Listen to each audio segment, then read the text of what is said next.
So, Shannon, do you expect Belichick to sign Andy Dalton? I don't know about signing Skip, but I do expect the representative, Coach Belichick, to reach out to Andy Dalton's representative. I expect they'll kick the tires, and this is why you don't make a move, Skip.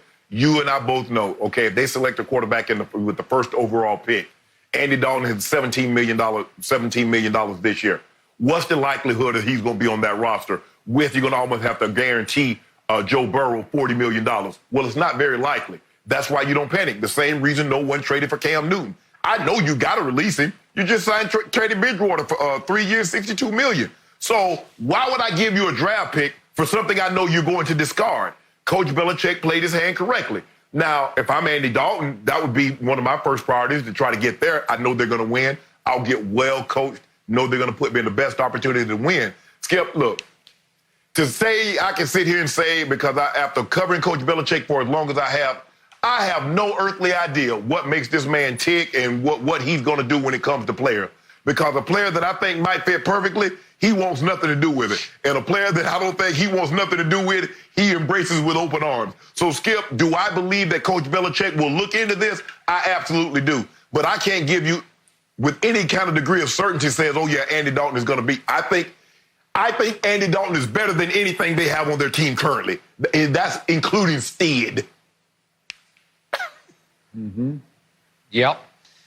So I agree with one point you made. Bill Belichick wants to do nothing conventional. He does not want to be predictable. He doesn't want to go with the flow and do what everybody expects every other coach to do, which would be, you just released Andy Dalton, we'll take him. That seems too easy to me. It seems too predictable, too cut and dried. So my gut feeling is right here, right now, we just heard this breaking news. They will not sign Andy Dalton. I believe that Belichick wants to prove to the world that he has his next Tom Brady via down in the draft. Obviously, Jared Stidham was a 4th-round pick as opposed to Brady being a 6th-round pick. But it's Brady-esque to say, I'll take him down in the 4th round, and I'll show you I got a keeper, I got a winner, I got a future Pro Bowler here. Now, back to Andy Dalton. You know, he's a pretty good quarterback. There are those who argue with me. He's a very good quarterback who got stuck on a bad team for the most part, in a bad situation where an owner doesn't want to spend money and it's a mom and pop owner, even though it's from the lineage of the Brown family, the great Paul Brown. So the point is that, yeah, Andy Dalton has not been in the best circumstance, and he's played very well. He has made a Pro Bowl.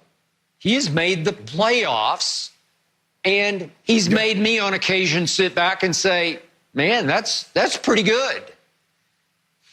He is Brady-esque in that he plays a lot like Tom Brady, except he's a poor man's, maybe a destitute man's Tom Brady. Yeah. But he is Brady-esque in the way he approaches the game.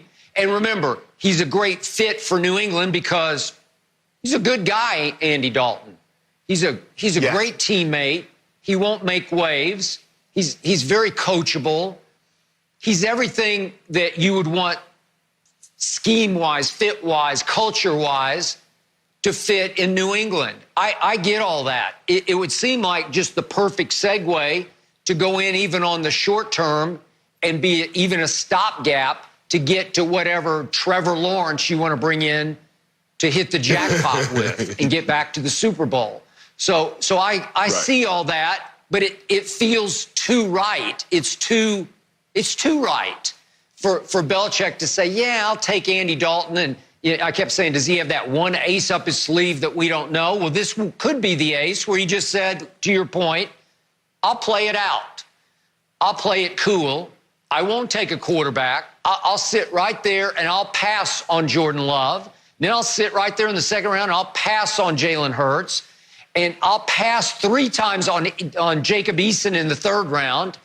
And I'm good, because I'm waiting for them to cut Andy Dalton. And predictably, they did cut Andy Dalton because they have Joe Burrow and they're going onward and upward. God bless them. But to me, Shannon, it feels like Stid or bust. It feels like, and I'll give you this, Jarrett Stidham is more talented than Andy Dalton. He's a better athlete than Andy. He has a little bigger arm than Andy. He has a little more sort of big play flair to him. He has, if I can use that pre-draft term, he has a little higher ceiling, if he could ever hit it, than Andy ever has. Andy hit his ceiling quickly in the NFL. Whatever he had to give you, he gave it to you like that. And under fire, he gives you all he's got, and it's pretty good. But I think Belichick would say, I got a chance to hit the lottery with Stidham more than I would with Andy Dalton. Andy Dalton's just play it safe, try to get through the night, try to get to Trevor Siemian or whoever it might be. Or not Trevor Siemian, Trevor Lawrence coming up. Maybe Trevor Siemian, who knows. But so the point is, I'm gonna guess a big no on this. Big no on Andy Dalton to Belichick. Skip, is there anybody more perfect for Boston and Foxborough and New England than Andy Dalton? The red rifle? No. The red hair? He'd be perfect. I mean, you can't, Skip, you can't even get more perfect than this.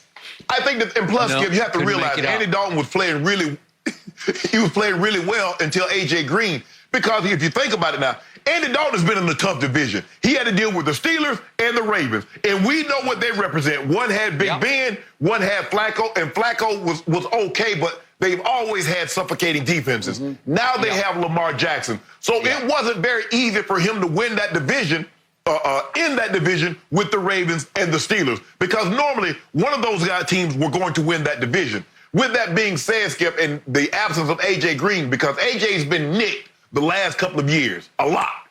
It's hard to go win without your number one receiver. Now, we know Brady really haven't really had a true number one, so to speak. He had Randy Moss and basically slot receivers, Wes Welker, Amendola, and Julian Edelman. Okay, we get that, Skip. And so to try to say, well, Brady never had that, but Brady's Brady. Brady is different in that matter. Everybody can't work unless you give them great workers around them. Brady seemed to be was able to do a lot more with less. But, Skip, this is where you and I are going to differ. Coach Belichick does not need to win with Stidham.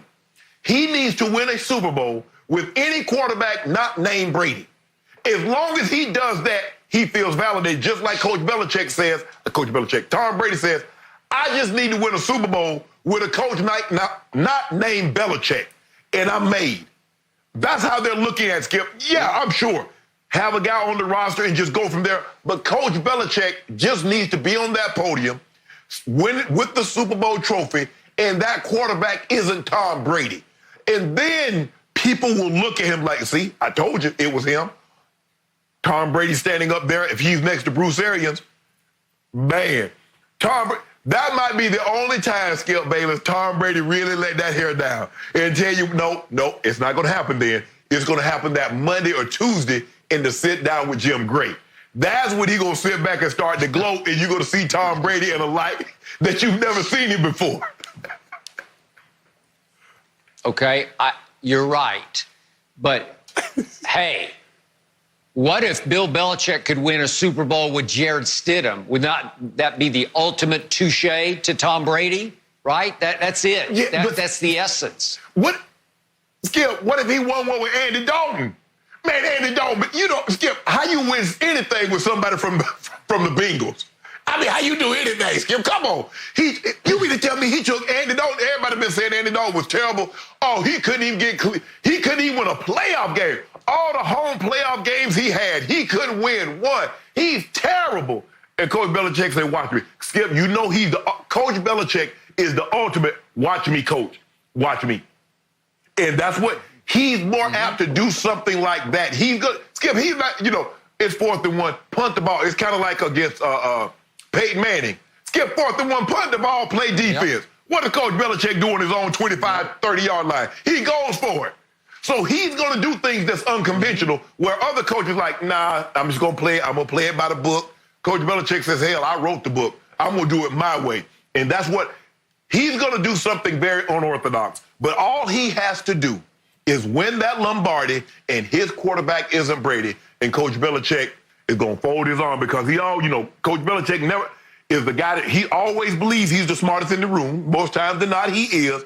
He's going to be sitting back there twirling that whistle like, y'all thought I needed Brady. I made Brady. He might come out with a tell-all book, how I made Tom Brady into the GOAT quarterback. He might. Maybe. So I think you're saying that Belichick will go with Andy Dalton. Skip, it's hard for me to see a scenario where you don't at least kick the tie. Skip, Andy Dalton or Brian Hoyer. Even if you say, well, I'm giving Stids the first chance to start, even if you frame it to Andy Dalton like that, would you rather have Brian Hoyer or Andy Dalton? Honestly, that's a close call for me. I have respect. I do have respect for Brian Hoyer, what he's done. He's played in big games also. He hasn't made a Pro Bowl, but he's had more than moments of success.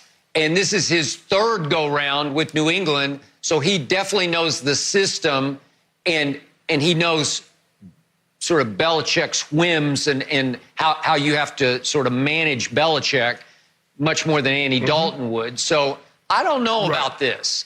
I think it's already set in concrete to me, and I could be wrong, but it feels set in concrete that he's going to go with Brian Hoyer, might even start him for a few games just to ease Stid into the flow, depending on how they got off the first couple of games. And yet again, Shannon, I'm seeing the cupboard is fairly bare in New England because it is. Belichick has done next to nothing in the free agency period. And I thought his draft, by what I expected, was pretty lousy. Yeah, Maybe he knows a whole lot more about these down-the-line picks than I do, but I'm sorry. I'm not seeing that he hit any home runs in his draft. Mel Kiper did not like his draft for what that's worth, and to me it's worth a lot. So, again, where has he improved his football team? I don't see it. Thank you for watching. You can subscribe here to get the latest from the show, and be sure to check out more of the best clips from Undisputed, or go watch a few other segments from our other shows on FS1.